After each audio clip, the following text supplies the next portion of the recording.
to come. Recovery is in sight, but a faster and more effective vaccination rollout throughout the country is critical. For our part, we will continue to support all government efforts and share our resources to help rebuild our economy. Sam Sadwani, CNN Philippines.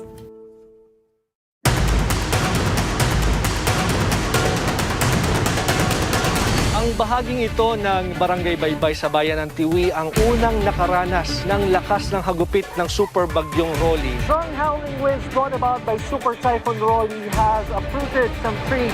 Survivors tell us that the fire engulfed their homes with thousands of evacuees here. Social distancing is almost impossible to practice. George Cahiles, CNN Philippines.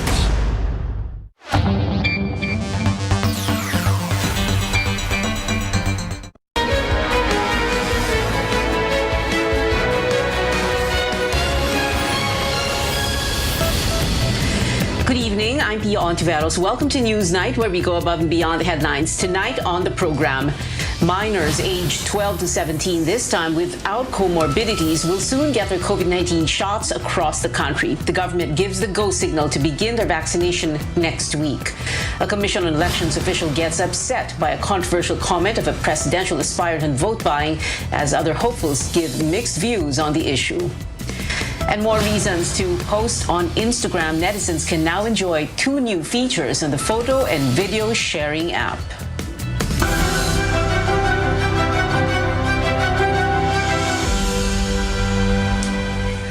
Good news for parents of adolescents waiting for their turn to get the COVID-19 vaccine. The government is moving to the next phase of vaccination for minors 12 to 17 years old. Our Caroline Bonkin reports. For the past 2 weeks, the National Children's Hospital has been vaccinating teenagers with pre-existing conditions against COVID-19, one of 25 facilities tasked to do so. But in a week, they are expecting a surge of vaccinees as all qualified teenagers are now up for inoculation. The Health Department announced the nationwide rollout of Pfizer and Moderna vaccines for ages 12 to 17 on November 3rd. The agency didn't give further details. But vaccine czar Carlito Galvez says even those who don't have pre-existing conditions may now get vaccinated as they open up more hospitals for pediatric vaccination in the regions. Kasi magkakaroon na tayo ng more than 50 additional 50 hospitals from all throughout the Philippines. These past 2 weeks, almost 19,000 adolescents with weak immune system have been vaccinated in Metro Manila. There are still about 12.7 million in this age group waiting for their turn. Vaccinating more children isn't the only target come November. Also on the table is the administering of third doses for the immunocompromised and booster shots for health workers and senior citizens. But this is still on hold while the government awaits the World Health Organization's final guidance. In different brand. Considering na nakita natin na meron tayong issue na gusto ng mga healthcare workers, they will choose their own vaccine. And they have to wait further until a new emergency use authorization is given that would allow the use of existing vaccines as extra doses. The Food and Drug Administration has started reviewing each brand after the Health Department sent an official request on Tuesday. FDA vaccine experts are checking if it is better to use the same brand or if it should allow the mixing of different vaccines as booster or as an additional dose. They will also check if certain vaccine brands would now require 3 doses. I'm giving the experts naman time to take a look dahil napakarami rin talaga ng studies. And there are separate studies we're using at least 7. So yung number of combinations na possible, napakalawak din, napakadami din, dumadami din. So talagang medyo masalimuot ng konti yung pag-check ng mga data available right now. Final FDA recommendations are expected within a week or 2. Caroline Bonkin, CNN Philippines. From COVID-19 vaccination to treatment, at least 300,000 bottles of the antiviral pill Molnupiravir will be delivered to the country by India in November. The drug companies Medithix and Jack Pharma officials say this is part of 4 hospitals' orders under a Compassionate Special Permit, or CSP.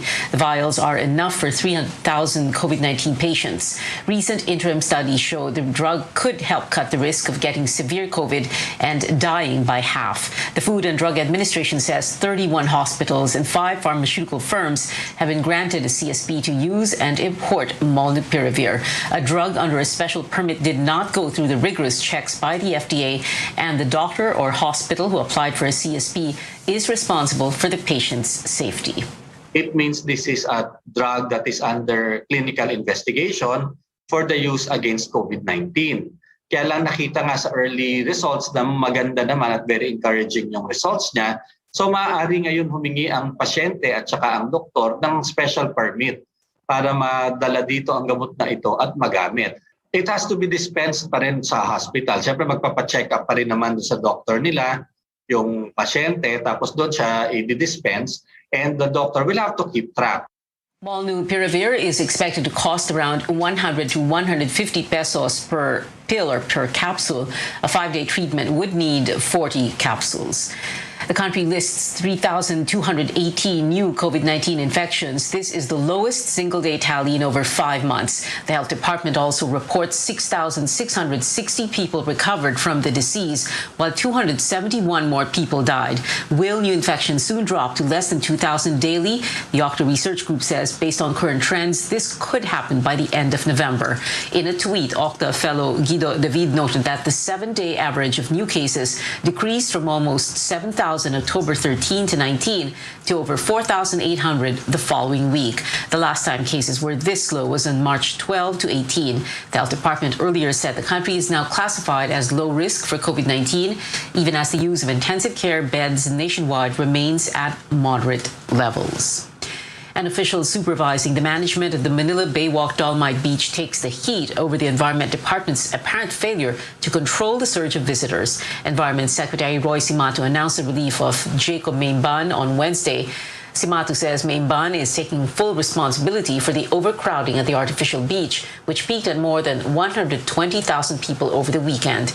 Maimban will face an investigation by an interagency task force overseeing the Manila Bay rehabilitation. Now, despite giving him the boot, Simato praised Maimban for acting quickly to avert a potential disaster last Sunday. Maimban earlier told CNN Philippines he was worried that the footbridge where throngs of people were lined up could give way because of overcapacity. He ordered the immediate transfer of the entrance and exit points of the beach. Simato insists Maimban did not take the fall for the agency's apparent lapses. He also apologized to the public for the overcrowding. We are really very sorry what happened. Hindi na maulit yan. It was really unfortunate na nangyari. One Sunday na nasira yung tingin ng sa ating concern sa pandemic. We are really very concerned pandemic. Then we will conduct meetings para malaman kung bubuksan pa ulito after November 3 or tuloy-tuloy nang isasara dahil magkakaroon din ng construction dyan. But the DNR may face another issue over the Dolomite Beach. Presidential aspirant and Senator Manny Pacquiao says he wants to investigate possible anomalies in the project, including some equipment that are allegedly missing. Undersecretary Jonas Leones says they are ready to cooperate in the probe and that they would reach out to Pacquiao, who also chairs the Senate Committee on Public Works.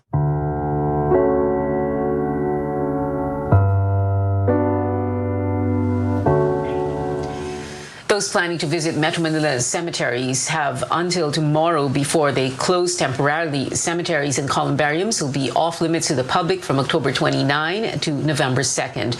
Tristan Adalo tells us authorities have a reminder for families this Undas.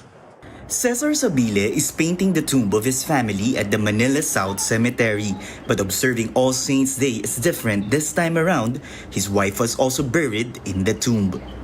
Mother ko, father ko, kapatid ko, ipag ko, at misis ko. Cesar says he is cleaning the tomb ahead of his family's visit after Undas.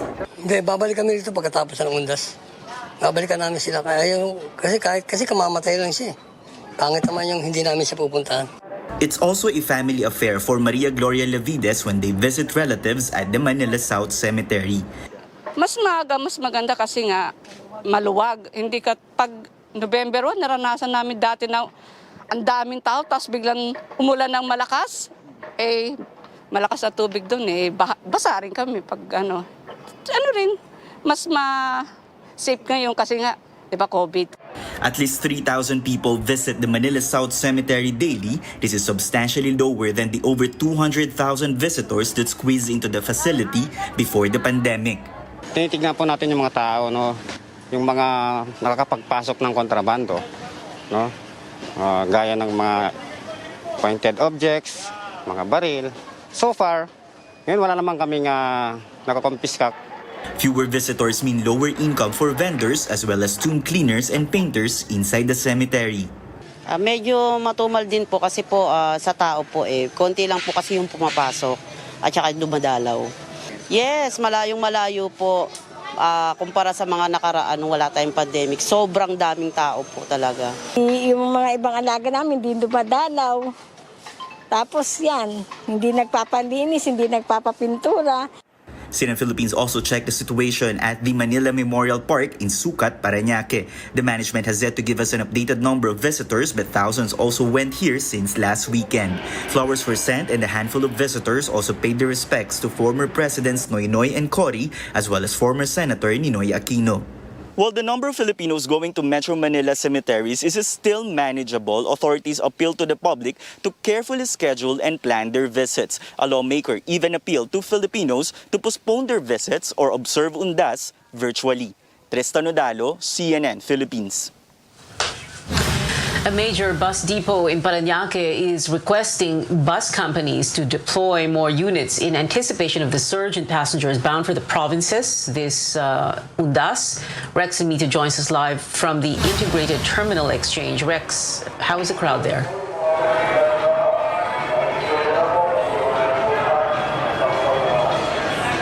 Well, behind me are long lines of passengers bound for the provinces.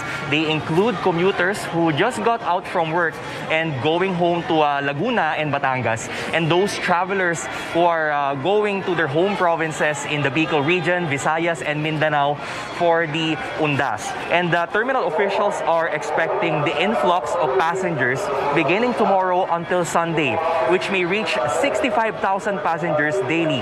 That figure is near 70,000 commuters before the pandemic. The MMDA is deploying enforcers to manage bus traffic. The agency has requested companies to field 300 buses to meet the demand. Nagno-normal na tayo So pinipinpoint na namin ngayon yung mga intersections para mabilis ang turnaround ng mga buses. Magdagdag din ng konting pasensya kasi of course pinapatupad pa rin natin yung health protocols at magkakaroon pa rin mga konting delays.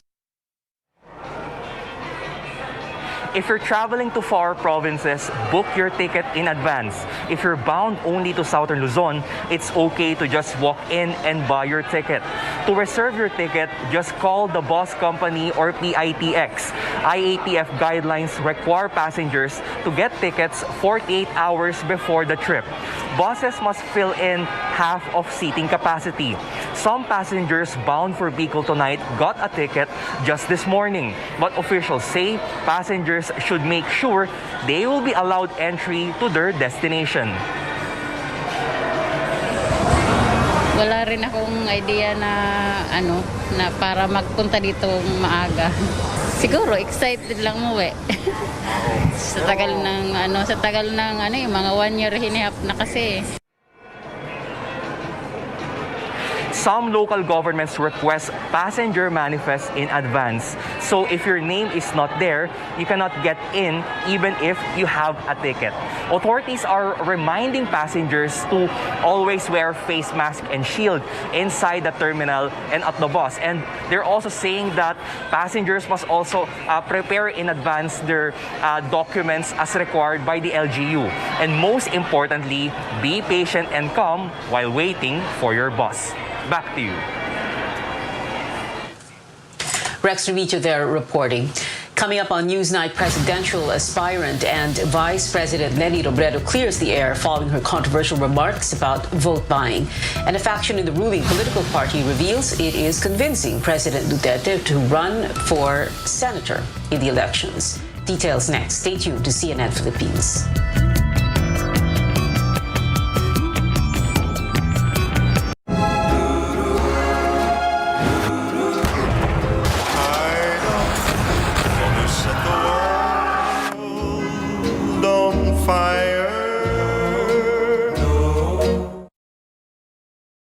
Ba talaga ang Pure Foods Tender Juicy? The best! No more questions, Your Honor. Walang duda! Pinaka-tender, pinaka-juicy, at pinaka-masarap. Kaya number 1.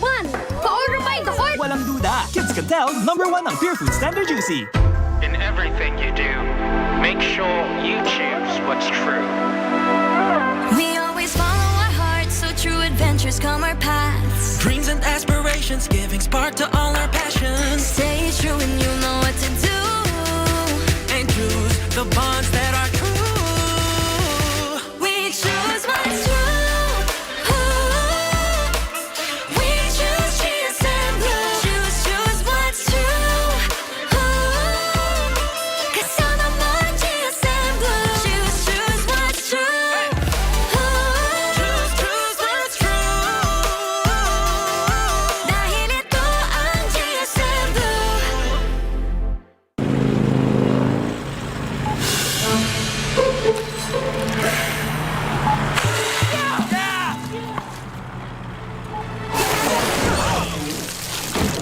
Discovery Plus has arrived in the Philippines. Your new home of larger-than-life entertainment and unforgettable characters is here. Subscribe now at 129 pesos for the first year. Don't miss out.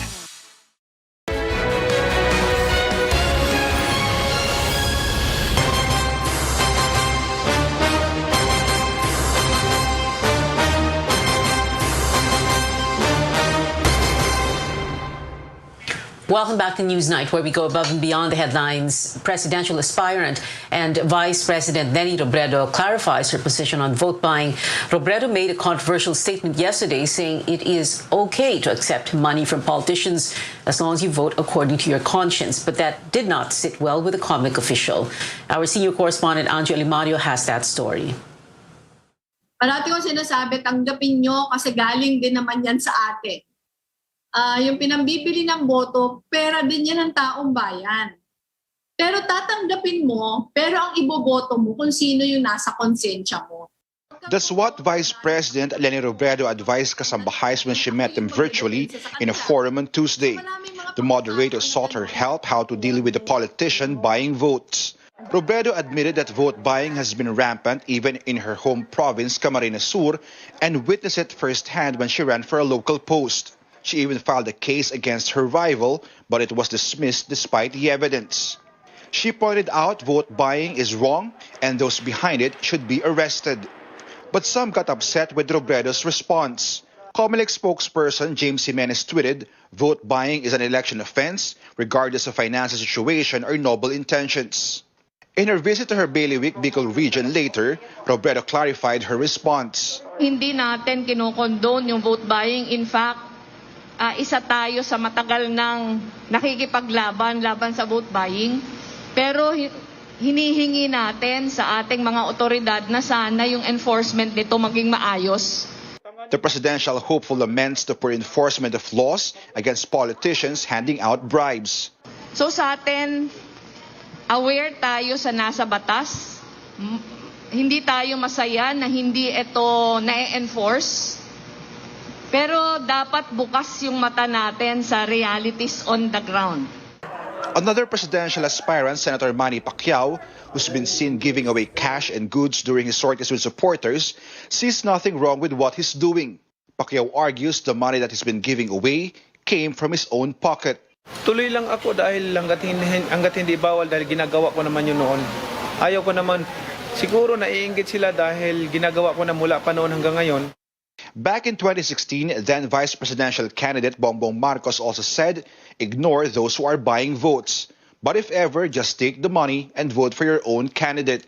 Presidential bet Senator Panfilo Lacson warned voters back in 2019 that they would suffer for a longer period of time if they think accepting money or selling votes is the only way to benefit from a politician. Manila Mayor Isko Moreno says people can't be blamed if they take bribe considering the current situation. But he adds they're smart enough to spot the real from the fake leader. Labor leader Caliore de Guzman points out vote buying will persist as long as many remain hungry and choices are limited to billionaires and those from political dynasties. In Naga City, Anjo Alimario, CNN Philippines. Another presidential aspirant, Senator Bato de la Rosa, also weighing in. He says vote buying is illegal and immoral. Manila Mayor Isko Moreno is willing to unite with fellow presidential aspirants if it means discussing ways to address the country's problems. In my interview with Moreno on Politics as Usual, he said he's ready to talk with Vice President Leni Robredo and Senators Panfilo Lacson and Manny Pacquiao. There have been speculations about Davao City Mayor and presidential daughter Sara Duterte joining forces with presidential aspirant Bongbong Marcos. If we are going to unite on the issues at hand and challenges of our people, then I'm willing. But if we're going to unite just to win, because they wanted to win, no, medyo hindi ako masyadong doon eh. Kasi kailangan, ang pag-usapan natin yung problema ng tao, yun ang pagkaisahan natin, yung katatayuan ng tao. Moreno also dismissed rumors branding him as a Duterte candidate or a secret presidential bet allied with the administration. Now, 3 Commission on Elections officials will be stepping down on February 2nd, just 3 months before the 2022 polls. They are Commissioners Rowena Guanzon and Antonio Co, as well as Chairman Sherif Abbas, whom I also spoke to on Politics as Usual last night. Abbas said he will leave the decision to the appointing authority, but stressed very important criteria for those who will fill up the vacancies. Ang importante kasi dito is yung integrity nung papasok. Okay? More on the integrity because this is an independent commission and you have to balance all interests. Dapat hindi ka bias sa lahat ng mga kakandidato sa election.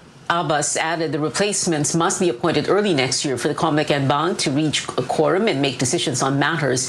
You can still watch Politics as Usual replay on Sunday at 7:30 p.m.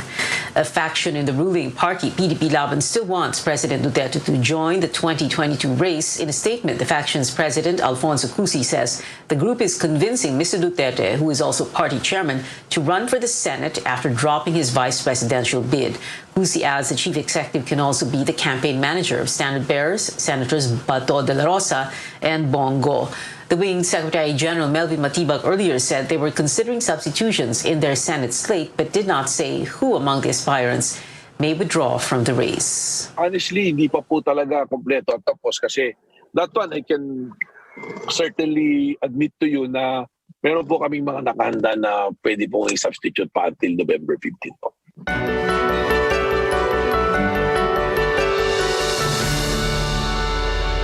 In COVID-related headlines overseas, in the United States, the Food and Drug Administration recommends the Pfizer vaccine for 5 to 11 years old. The agency says the benefits of giving children the shot are greater than the potential risks. The Centers for Disease Control will also discuss the vaccine next week, where its director will make the final decision. If approved, the rollout could begin a few days later. In Brazil, a Senate commission recommends 9 charges against President Jair Bolsonaro for his supposed failed pandemic response. A Senate investigation alleges Bolsonaro committed crimes against humanity, saying his mismanagement of the crisis led to the deaths of over 600,000 Brazilians. This is the world's second highest COVID-19 death toll. Meanwhile, Bolsonaro insists he is not guilty of any crimes. In China, the government is ramping up testing because of new outbreaks. Over 100 cases have been reported in 11 provinces since October 17th, mostly in the northern part of the country. China earlier reimposed lockdowns for hundreds of thousands of people and canceled a marathon in Beijing to curb the spread of the virus. President Duterte thanks the United States for its COVID-19 vaccine donations to member states of the Association of Southeast Asian Nations. Mr. Duterte and other world leaders welcomed American President Joe Biden to his first ASEAN-US summit, which his predecessor Donald Trump skipped since 2017. Mr. Duterte also stressed the importance of bilateral, regional, and international cooperation to ensure access to COVID-19 vaccines and medicines. Meanwhile, Mr. Biden reaffirmed his support, saying the ASEAN can expect him to personally show up and reach out to member states to deepen relations. He also intends to launch a new initiative worth over $100 million to enhance cooperation on various issues. Still ahead on Newsnight, 2 much-awaited features are finally available for Filipino Instagram users, and here's one for movie buffs. Dune is getting a sequel after a blockbuster debut. More when we return.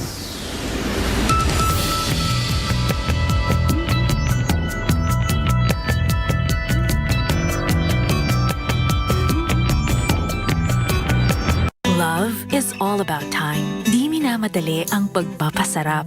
Like the love in every Pure Foods ready-to-eat. Slow-cooked and ready in 8 minutes. Para may time ka sa mga mahal mo. Because love takes time.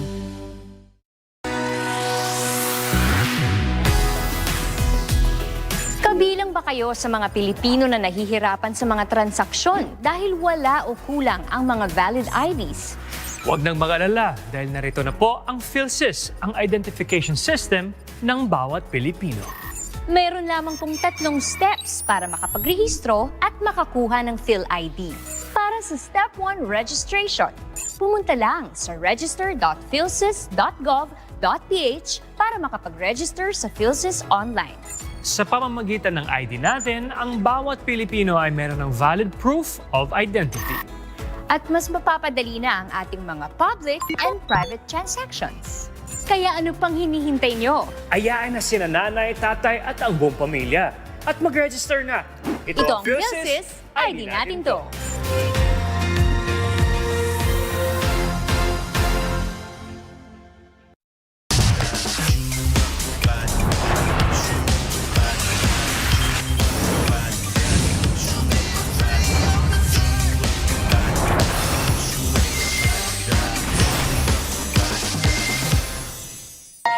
At ganado ang baby ko sa vet-approved Nutri-Chunks with active boost and prebiotics na pampalisto.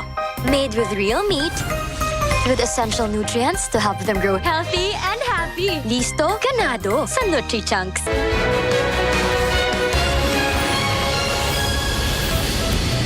Welcome back to CNN Philippines. Step up your social media game through 2 new Instagram features just made available in the country. Instagram Reels lets users experiment with short-form videos lasting up to 60 seconds. This comes with video editing tools, including some for adjusting speed and for physical touch-ups. The platform also rolled out Instagram Music, which lets you add song stickers and lyrics to your stories. Reels was introduced to other countries in 2018, while Instagram Music first came out last year. And with music, after tickets sold out during the pre-sale, worldwide sensation BTS is giving fans another way to see their first set of in-person concerts in 2 years. The group announced the permission to dance on stage, live play, a real-time broadcast of their Los Angeles SoFi Stadium event. This will be held at the YouTube Theater on the same dates, November 27 and 28, and December 1 and 2. Fans can reserve a seat through Ticketmaster. And for fans of the book-turned-film Dune, mark your calendars. A target date for the sequel has been announced. Dune Part 2 is set for release on October 20, 2023. It'll adapt the second half of Frank Herbert's novel, Hollywood blockbuster starring Timothée Chalamet and Zendaya, already made over $200 million globally. Dune hits theaters here beginning November 10. And before we go, here are a few words on what to expect from the sci-fi classic's big screen adaptation, right from the cast and director. CNN's Rick Damigella has a report. You inherit too much power. You have proven you can rule yourself. Now you must learn to rule others. Timothée Chalamet stars in Denis Villeneuve's adaptation of Frank Herbert's Dune. One of the first scenes I've done with Timothée was the gum jabbar scene. The test is simple. Remove your hand from the box, and you die. I witnessed a physical transformation into Paul Atreides in his face, and there's something that came up from Timothy that day, that if you had seen me behind the monitor, I was crying and dancing of joy because I said, oh my God, he's truly Paul Atreides. If anything happens, will you protect Paul? With my life. Rebecca Ferguson portrays Paul's mother, Lady Jessica. She's so complex and layered. She's not just strong and cool and a concubine. This woman will put her son in front of a test where the outcome can become death for the greater belief. Fear is the mind killer. My Lord Duke. Where the fear is gone, only I will remain. In Hollywood, I'm Rick Damigella. We have 59 days before Christmas, and that is it for now. Join me again on news.ph at 7 p.m. I'm Pia Ontiveros for Newsnight, where we go above and beyond the headlines.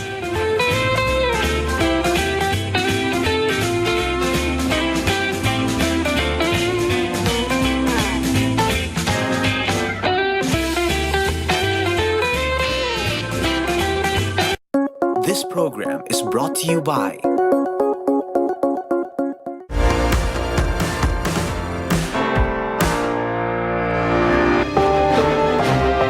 This program.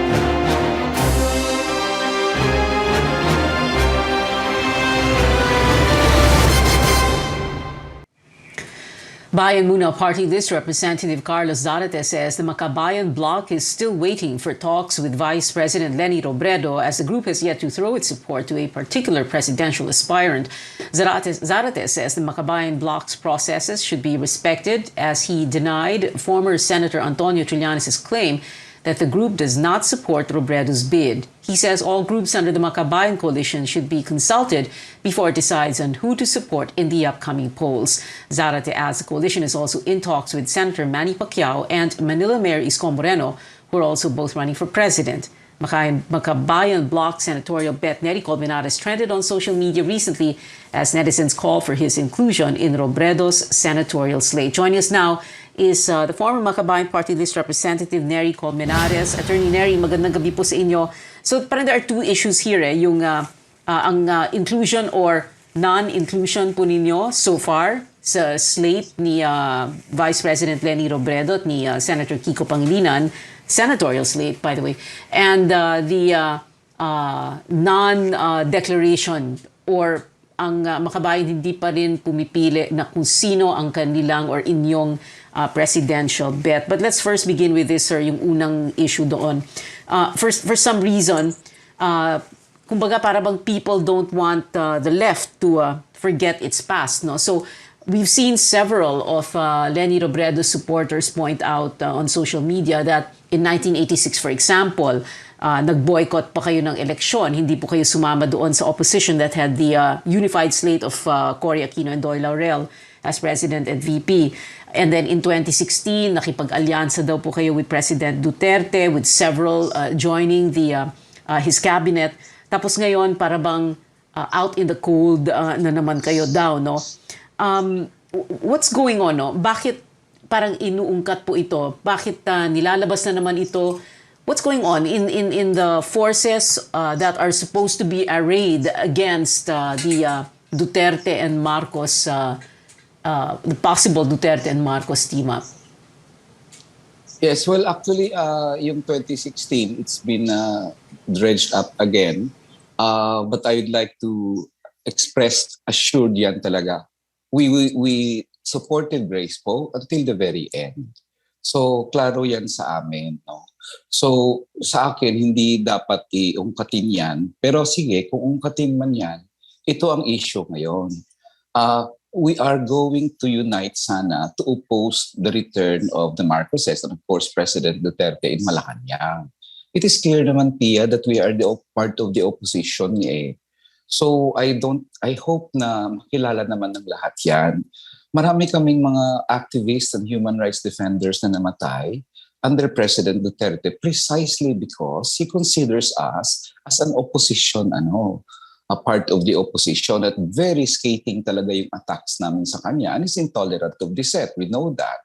So I'm not saying that the other political parties did not suffer death or may mga arrested din sila o posible may mga patay na rin sila. But I'm saying na we are genuinely opposing President Duterte. We did not support President Duterte in 2016. In fact, that is already clear para sa amin. No? If you look at the meeting, the Avance of Makabayan in 2016, we said there, right there sa last speech of the election, ano ang gusto nyo? Kamay na bakal or presidenteng may puso? Klaro talaga yung aming decision doon. Now, the fact that some members of Makabayan campaigned for President Duterte should not sana render the entire Makabayan process as parang nag-Duterte na kami. The fact that certain liberal parties, for example, supported Duterte, I wouldn't go to the lengths of saying that Liberal Party went for President Duterte. So sa akin, ganun yung context sana dyan na titingnan ng lahat. Yeah. But in any case, nandito na tayo sa 2022 right now, and I hope opposition yung mag-unite ang opposition against him. Oo nga eh. Kasi from the outside, para bang what it looks like, Attorney Neri, is para bang lahat nagtuturuan ba? Kasi ikaw, parang ganun na nangyayari, no? So, yes. You know, I wanted to ask you, in your estimation, no, what do you think really is getting in the way of uniting or unifying the opposition against a possible Duterte Marcos? Kasi yun ang parang yun ang common, ano? Yun ang sinasabi ng apat na grupo eh. So if you were to say it in one word, Attorney Neri, ano po ba? What is getting in the way of unity? Yeah, mahirap sa one word, Pia, di ba? Kasi there are various reasons there, I guess. Hindi mo pwedeng i-sum up. Yeah. Pero is it uphill? For a long period of time, Duterte was so very effective in intimidating everybody. Kaya hindi talaga nakabangon ng opposition for a long time. Controlled niya mga LGUs, intimidated yung mga checks and balance institutions, nanghuhuli, may patayan, gano'n. Now, the good thing there is there are efforts to unify the opposition. And the other good thing is nagdi-disintegrate ang Duterte Alliance. May giyera ang Hugpong, may giyera with PDP Laban, may giyera within PDP Laban. Ang pro-US at pro-China naglalaban within the Duterte camp. Many of their subalterns are now transferring to other candidates. I guess that's the positive side there also, other than the fact that we're still trying to unify the opposition after all these months. Yeah, okay. Well, you're pointing to two, well, in a way, sir, external factors, because the disintegration, like you said, of the Duterte alliances with so many groups, and then yung the Duterte administration going after going after all these critics of his, no? But what is it within? Kasi syempre may external at may internal din Yes. Ano po ba yung problema? May internal There is something within itong apat na grupo, pati yung sa inyo, that is preventing this. What is it? Well, President Leni Robredo tried to talk to the other opposition candidates at siguro na nalaman niya kung ano ang dahilan dito.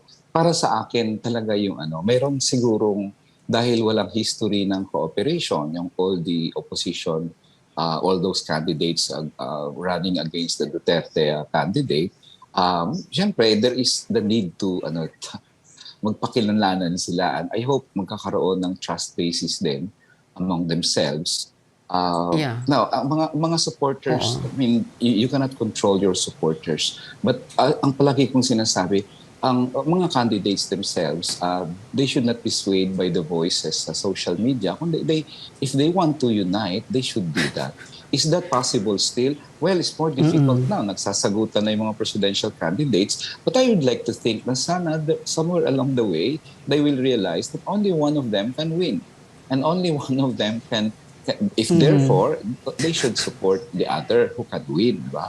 Well, Duterte will be very vindictive if he wins. He will go after all opposition candidates na lumaban sa kanya if he returns to Malacanang. Yeah, well, I like how you're so positive about this, parang sinasabi po ninyo, somewhere down the road you will unify. Yeah. But, sandali lang po, Attorney Neri, kanina sabi po ninyo, President Leni Robredo, or did you say Vice before you said President? Nag-slip of the did I? tongue po ba Sorry, kayo? sorry. Or did I hear you right? No. Huh? I meant Vice President Robredo. You meant Vice President, but you said I meant President. Vice President. Sorry, okay, sorry about that. Okay, pero I- what are I you meant saying? Vice, Siya na po ba yung pero siya na po ba yung pinili ninyo ng makabayan or siya na ba yung napupusuan ninyo? Kasi may ganyan sir. Ano yan, slip of the tongue, ganon? No. Yeah, slip of the tongue yun. Kasi Vice No. President, ano lang yun, slip of the tongue. Klaro ang aming pronouncement yan. Wala pa kaming pinipili na kandidato sa ngayon. In fact, si Vice President Lenny, we've been wanting to talk to her for some time to discuss issues and platforms. Unfortunately, it failed for some reasons. But we're still hopeful at sinabi niya that slot is still open at yung issue ng platform very important. Okay. Pia, I'd like to stress lang, the issue of platform is very important for us because we have constituencies. Now, inclusion in the slate is part lang yan, 50% lang yan. But it's not merely what is in it for me. It is also what is in it for the people. Yeah. So we need to go to our members and say, well, this candidate believes in land reform or believes against contractualization siya or whatever. And it's very important, crucial sa amin yung ganung discussion. Okay. And because we have not talked with the Vice President, hindi kami makadecide sa ngayon. Okay. So inclusion in the slate, let's leave it for a little later in the show. No? But I wanted to ask about itong, yun nga, no, yung sinasabi po yun, you have to go back to your people and explain kung ano ba yung platform nito, ganito, ganyan. No? So ang isang issue dito is yung mga makakasama mo sa slate. Meron po ba kayong ayaw makasama sa slate? Na para bang, as far as you're concerned, non-negotiable, I'm not gonna take it kung kasama ito si so or so and so sa slate. Pero po ba kayong ganon or you're not going to be choosy? In the first place, when Vice President Robredo excluded me from her announced slate, my position and our position has been, it's her prerogative. It's the prerogative of the presidential candidate to choose their senator.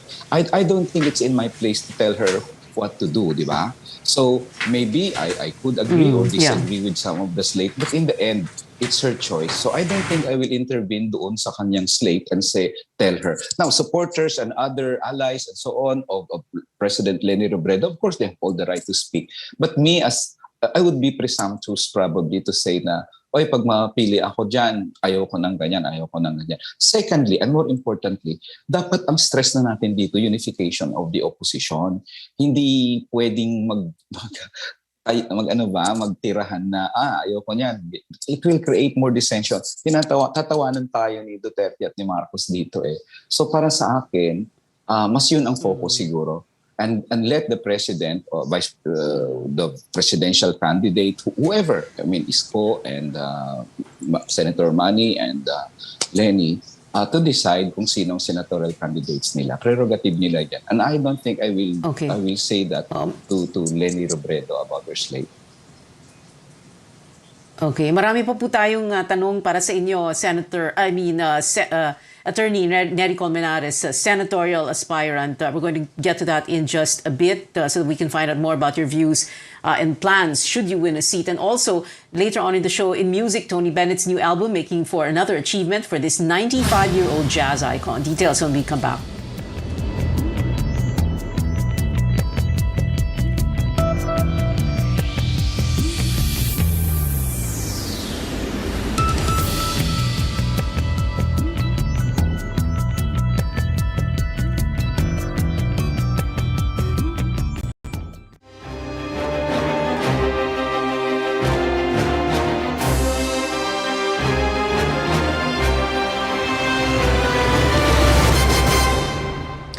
Welcome back to CNN Philippines. Still with us is Makabayan senatorial aspirant Nery Colmenares. Attorney Nery, there are a few candidates on the slate of VP Leni Robredo who have, to say it very mildly, have reservations about you.